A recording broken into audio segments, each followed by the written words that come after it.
From the most trusted names in local news, KDPG Sunday Edition. Good morning and welcome to the KDPG Sunday Edition. I'm Ken Rice. What's happening with shopping at, stores?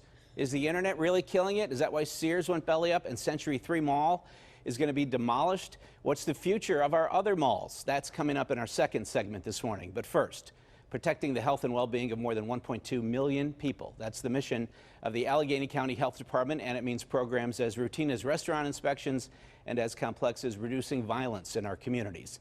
Allegheny County also faces unique challenges like air quality, lead exposure, and drug overdoses. And the woman who has led the effort to address those challenges for the last 6 years is our guest today. Dr. Karen Hacker has served as department after arriving here from Harvard Medical School and working in Boston. And she's about to move on now to the CDC, where she will become director of the National Center for Chronic Disease and Prevention. I'm also joined this morning by Joe Smido, editorial page writer for the Pittsburgh Post-Gazette. Joe, welcome as always. Thank you. Dr. Hacker, thanks for being here. Congratulations on the new job. What is that new job all about? So I'm going to be the director of the National Center for Chronic Disease Prevention and Health Promotion. It's a big title there. This is really the area of the Centers for Disease Control that deals with non-infectious diseases, everything from cardiovascular health to cancer to diabetes, including nutrition and things like that as well. And the tobacco work is all in that realm too. So it's pretty big experience that I have to be going into. Will you be a researcher? Will you be dealing with reams of data from all over the country and trying to design, certain interventions here and there, or what will your day-to-day life be like? I'm assuming my day-to-day life will be very much in a leadership role, that I will be overseeing this department and that there will be policy issues involved in terms of what are we doing at the national level vis-a-vis these things. About 80% of the dollars that come to this particular center go out in the form of grants. So obviously there's a lot of opportunity to make change and to really see improvement. And I'm assuming that it's a whole new world of government regulations. I had to learn all the things here in Allegheny County, and I'm going to have to learn them much more from a national level. Well, how is your work at the local level going to inform what you do now? I think the fact that I've been at the local level and really seen the impact of how these dollars can be spent, what the challenges are to using those dollars, what things can potentially be improved, is something unique that I can bring to the table. And obviously they hired me, so they must be interested in that level of experience. They work very closely also with the states as well. That is something that I've done, but only from a local level. So I think I'm hopefully bringing a new skill set that they don't necessarily have as much as they would like. And I think it keeps, when you're in the funding business and things like that, I think it's easy to kind of get distance from the very people that you're actually providing resources to. And I think I can bring that perspective. What would you consider to be your successes here? I'm just going to guess reduction in opioid overdose deaths, much more aggressive restaurant inspections from what I can tell. We're getting reports, it seems like all the time, where we used to not get that. What's your opinion? Well, first of all, it's not just me. As you know, I have a department, and we also have a huge number of other efforts. You would take the blame, so you might as well take some credit. Okay. I think that probably the first and foremost thing is really the rebuild of the department. In order to do some of the things that we're doing in the last few years, the department really needed a strong infrastructure. And so the first step was really developing that. And with that, we were able to do far more enforcement than I believe had been done previously, for example, with the restaurants, but also with air quality, housing, all of the other things that we're involved in. I think that we attacked chronic disease in a way that we never had before with our Live Well Allegheny campaign and the efforts that we've obviously put into opioids. It's fantastic to see the changes, although we know there's a lot more work to be done. I also feel, though, the lead challenges and the lead programming we've done, our work with data and our ability to bring all this new data to bear so that we could actually identify where our health inequalities are and begin to target our efforts. I really think that we've become a data-driven organization, and so when we are able to identify those problems, we can rally multiple organizations together to try to get this work done. How much work is there still to do on air quality? I mean, you're not leaving because of the bad air, are you? No. So here's the thing. Our job as an enforcement agency is to get all of our monitors into the standards that the EPA has set for clean air. and we are still not at that point. Our Liberty monitor remains out of compliance. Doesn't mean we don't have some issues at our other monitors, but it is that monitor that has made the entire area non-compliant. This year, you probably know, we actually met the PM 2.5 standard for the first time in a very long time, but we have to do that for 3 years consecutively before we would actually say that we're in compliance. But the challenges are that for compliance, you just have to meet a standard that doesn't bring you below that.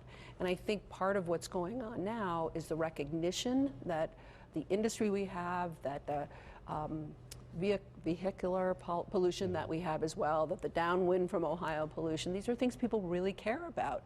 And we don't want to just go with just good enough. We really want to be great. So I think this will be an ongoing challenge for the region. You've had to deal with a couple of fires at the Clairton Coke Works U.S. Steel plant in Clairton, and you and your department were criticized after the Christmas Eve fire for failing to notify the public about higher levels of pollutants.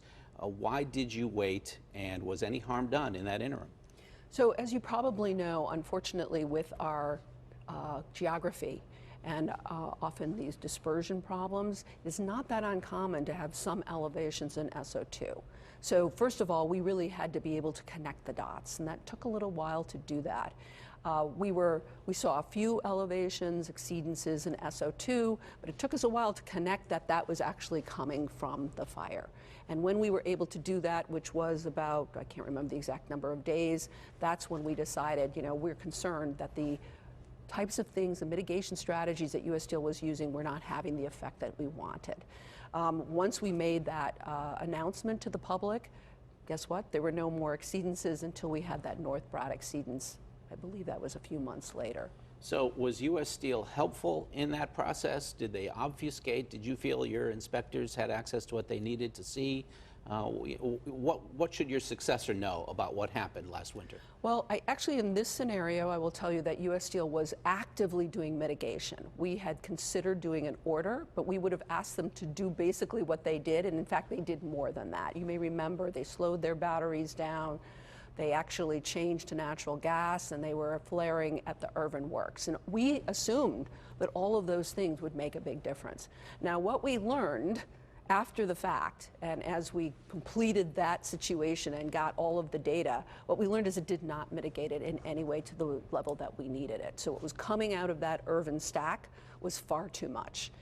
And that's why when we had the second fire, we felt absolutely competent in saying, there's only two things you can do to make this better.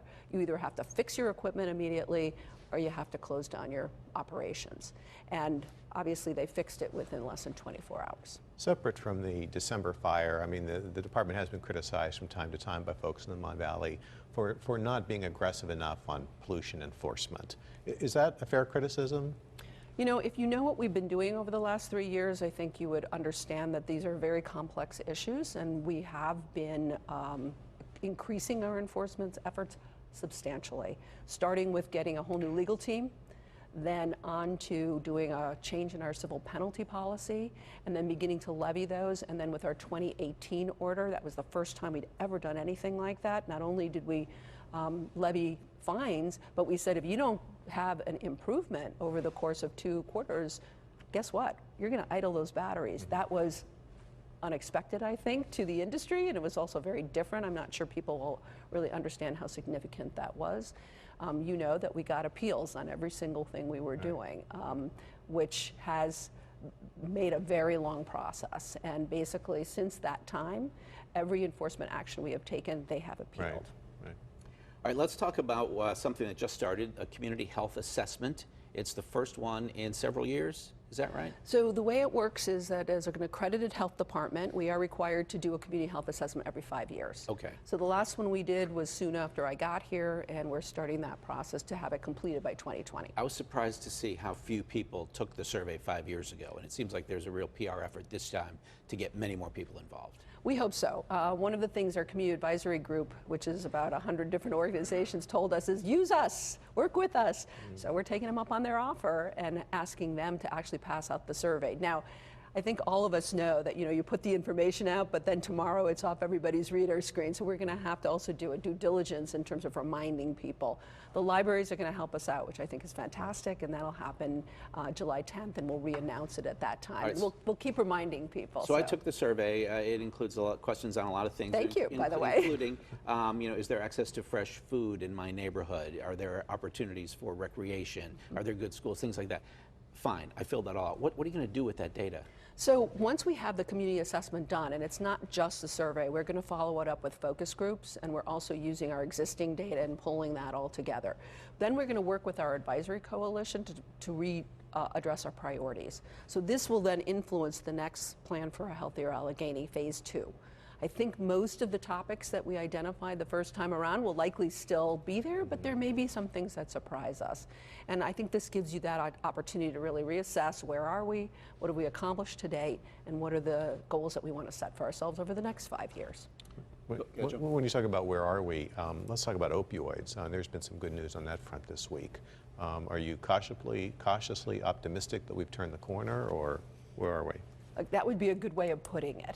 One of the concerns we all have is that in public health in general, when things start to get a little better, that's usually when people take their eye off of the prize and they start moving in the direction of something else.